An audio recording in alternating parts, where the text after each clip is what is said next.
Imagine a place where children laugh, play, and wave at the camera. A place that looks peaceful, almost perfect. Now imagine that same place is surrounded by guards, and no one is allowed to leave. Sounds like a movie, right? It wasn't. Throughout the 1990s, families across the United States started losing contact with their children. At first, it didn't seem connected. Different cities, different backgrounds. But the pattern slowly became impossible to ignore.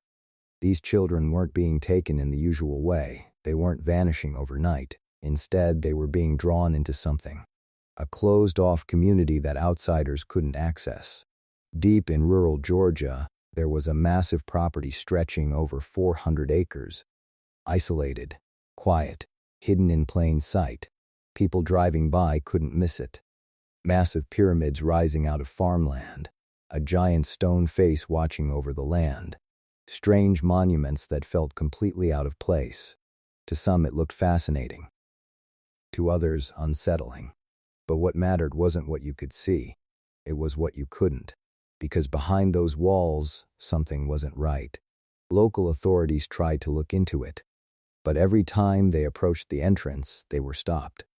Armed guards stood at the gates. No access, no explanations, nothing. And then came the warning signs. Doctors in nearby towns began noticing something deeply disturbing.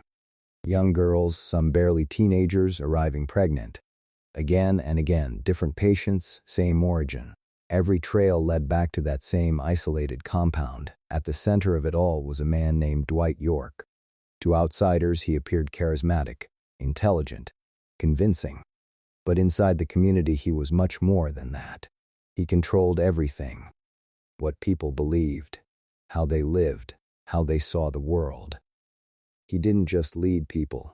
He reshaped their reality. Over time, his teachings became more extreme. He introduced new identities, new belief systems, new origins.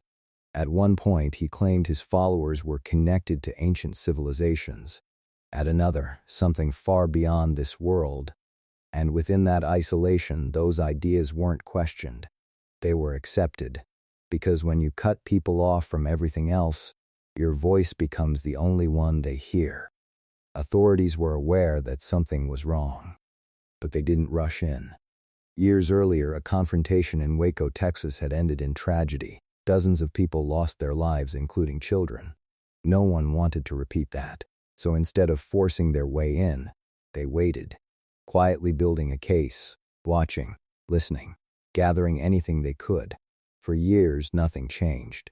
Until someone from the inside made a decision that would change everything. A young girl managed to escape. She carried with her a story that authorities had been waiting for. A first-hand account of what was really happening behind those walls. Her testimony became the missing piece.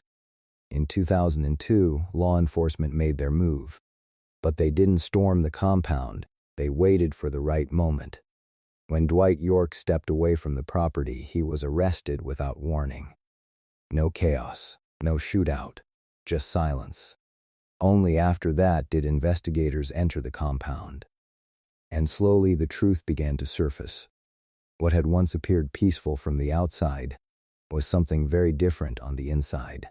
In 2004, York was found guilty on multiple charges and sentenced to 135 years in prison. A hidden world collapsed, and the people who once believed they were safe were finally free to see reality again. But the most unsettling part of this story isn't just what happened. It's how normal it looked from the outside. Smiling faces, quiet surroundings, a place that seemed calm, even welcoming. Which raises a question that's hard to ignore. How many places like this exist without anyone noticing? Because sometimes, the most dangerous places in the world don't look dangerous at all.